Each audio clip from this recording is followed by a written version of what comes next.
Assalamualaikum warahmatullahi wabarakatuh. Birruh, biddam, nafdi ya aqsa. Masya Allah. Ada lagi lagu barunya. Julid, julid, fisabilillah, fisabilillah sekarang juga. Tambah lagi, boykot, boykot. Fisabilillah sekarang juga. Kalau belum ditambah cancel ya. More than boycott ya. Nah nanti dijelaskan kenapa cancel. Fisabilillah, fisabilillah sekarang juga. Alhamdulillah. Bismillahirrahmanirrahim. Alhamdulillahirabbil alamin, nasiril mujahidin wa mudhillil mustakbirin. Asyhadu an la ilaha illallah wa asyhadu anna Muhammadar Rasulullah an-nabiyyil mujahidis syahid wa sallallahu ala nabiyina Muhammad.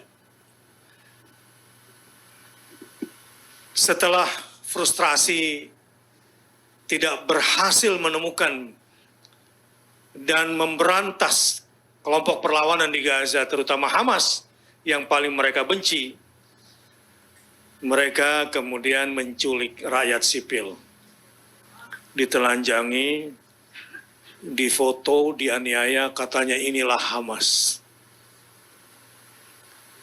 Anak-anak dibantai di depan ibunya, di depan orang tuanya. Eskalasi naik sampai 40%.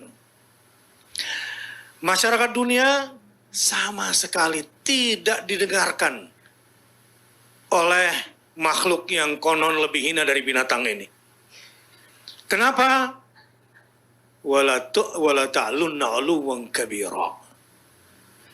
Karena ada gen yang Allah informasikan kepada kita semua bahwa gen orang ini adalah gen sombong sesombong-sombongnya.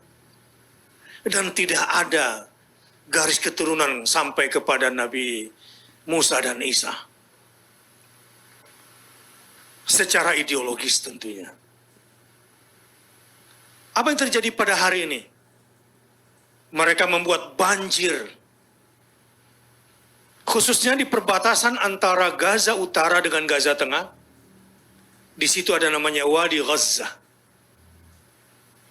Ada danau atau selokan atau kali Gaza. Kadang dikeringkan dan kadang dibanjirkan karena mereka yang memegang hulunya. Kita lihat bagaimana orang-orang menggendong bayinya yang sudah dikafani sambil berjalan di atas banjir. Tidak ada manusia yang sejahat mereka ini. Dan takdirnya, Amerika yang konon pernah bikin proposal Trump Peace Plan, omong kosong besar. Jangan pernah percaya lagi pada PBB. Jangan pernah berharap lagi pada PBB. Bahkan saya meragukan kelompok apapun namanya, selama di situ adalah para penguasa yang berbicara. Karena apa yang mereka kerjakan sampai hari ini, sudah 75 tahun tidak ada solusi kecuali Palestina, Gaza hanya jadi komoditas politik. Hanya jadi dagangan politik bagi pemimpin-pemimpin, penguasa-penguasa, hatta di sebagian negara pemimpinnya Muslim. Jadi siapa yang harus bergerak? Anda tahu kondisinya hari ini? Saya gambarkan begini. Ada satu kampung dimasuki oleh sekelompok bandit perampok bersenjata. Mereka masuk ke dalam kampung menembaki rakyat sipilnya. Mengambil uangnya, mengambil hartanya, yang melawan ditembak. Rumah mereka akan dirampas, tanah mereka juga akan diambil sepenuhnya. Ada perlawanan. Tapi tidak seimbang. Tapi terus melawan. Apa yang Anda lakukan saat ini? Udah tahu kampung tersebut lagi dirampok. Datang bawa makanan. Bermanfaat nggak? Bermanfaat, insya Allah. Tapi tepat nggak? Ada kampung lagi dibantai habis-habisan, mau dirampok, Anda datang bawa obat-obatan, kasihan, dirawat gitu ya. Tepat nggak kira-kira? Tapi itulah yang terjadi saat ini. Dan mungkin itu yang paling ringan yang bisa kita lakukan. Itu pun untuk memasukkan makanan dan obat-obatan harus minta izin sama si penjajah lagi. Dan temannya si penjajah. Terus, tahu nggak apa yang sedang kita lakukan sekarang? Menonton sambil berderai air mata. Bermanfaat nggak? Mungkin bermanfaat. Oh, ada saudara saya di luar. Tapi tepat nggak? Jangankan di utara, yang di selatan saja masih banyak orang-orang yang tidak dapat bantuan barang 1 botol air minum pun. Sampai hari ini, mereka harus menyuling air laut. Mereka harus menyuling air hujan untuk bisa dapat minuman. Tapi paling sering mereka harus meminum air yang tidak layak untuk minum. Berapa banyak anak-anak yatim di sana yang mengais sampah untuk bisa mendapatkan makanan. Dan perihnya lagi, tidak tahu kepada siapa. Harus meminta, harus merengek dan menangis. Apakah manusia memperlakukan ini semua? Dari mana rasa kemanusiaan pada hari ini? Inilah kondisi terakhir. Yang eskalasinya naik sampai 40% itu. Tapi sampai hari ini, kita udah bilang, saya udah unjuk rasa, saya udah donasi. Oke, bermanfaat, tapi belum tepat. Lalu di mana Muslim terbesar sedunia itu? Apa yang dilakukan oleh masyarakat Muslim terbesar sedunia itu yang sekarang ada di sini? Geram rasanya saya. Dan insya Allah kita harus melakukan hal-hal besar. Dan berani melakukan hal besar. Dan kita tidak pernah serahkan lagi urusan Palestina ini kepada penguasa-penguasa yang telah tersandra dan menjual Palestina untuk kepentingan politiknya.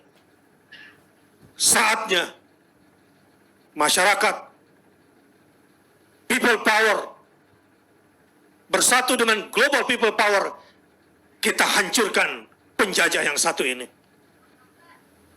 Sudah saatnya global people power bersatu yang kita gerakkan dari Indonesia untuk menghentikan penjajah yang satu ini demi perdamaian yang abadi. Dan kita tidak akan lelah dan kita tidak akan berhenti sampai Palestina merdeka, sampai Baitul Maqdis bersih suci dari yang najis, sampai Al-Aqsa sepenuhnya kita kuasai dan kita sujud di sana. Dan leher kita tegak, tidak perlu minta izin sama keturunan kera dan babi ini. Mudah-mudahan kita senantiasa menjaga wudhu kita. Karena sebentar lagi kita akan sholat di sana. Alhamdulillah, pada malam hari ini kita semangati terus. Dan mudah-mudahan dengan kedatangan tamu istimewa kita dari New Zealand, Dr. Reza Abdul Jabbar. Nanti tolong perkenalkan istrinya, saya belum, udah lama nggak ketemu. Alhamdulillah berbahagia sekali, saya udah kontak-kontak sama beliau. Kebetulan pas lagi di Jakarta, langsung disamber sama tim. Ya. Dan alhamdulillah bisa datang pada malam hari ini. Dr. Reza dan istri sekarang mendedikasikan diri hidup dan dakwahnya, serta perjuangan untuk agamanya di New Zealand. Aktivitasnya cukup banyak. Sekarang, insya Allah, ini lebih luas lagi di Indonesia. Beliau di peternakan, kalau pernah lihat di YouTube ya, Bagaimana orang Indonesia punya peternakan besar di New Zealand, nah ini dia orangnya. Aslinya orang Pontianak, dosen juga di New Zealand, bergerak juga bersama Majelis Ulama di New Zealand, dan tetap keliling, insya Allah keliling New Zealand dan keliling Australia, sampai ke Indonesia dan mudah-mudahan ke Eropa, membawa Islam kita. Nah, mudah-mudahan pada malam hari kita mendapatkan pencerahan. Assalamualaikum Dr. Reza. Waalaikumsalam warahmatullah. Assalamualaikum Sayyidah Khadijah. Waalaikumsalam warahmatullahi Masya wabarakatuh. Allah. Gurunda kita semua ya. Alhamdulillah. Masya Allah, senang sekali pada malam hari ini bisa apa istilahnya, satu frame, tapi dengan suasana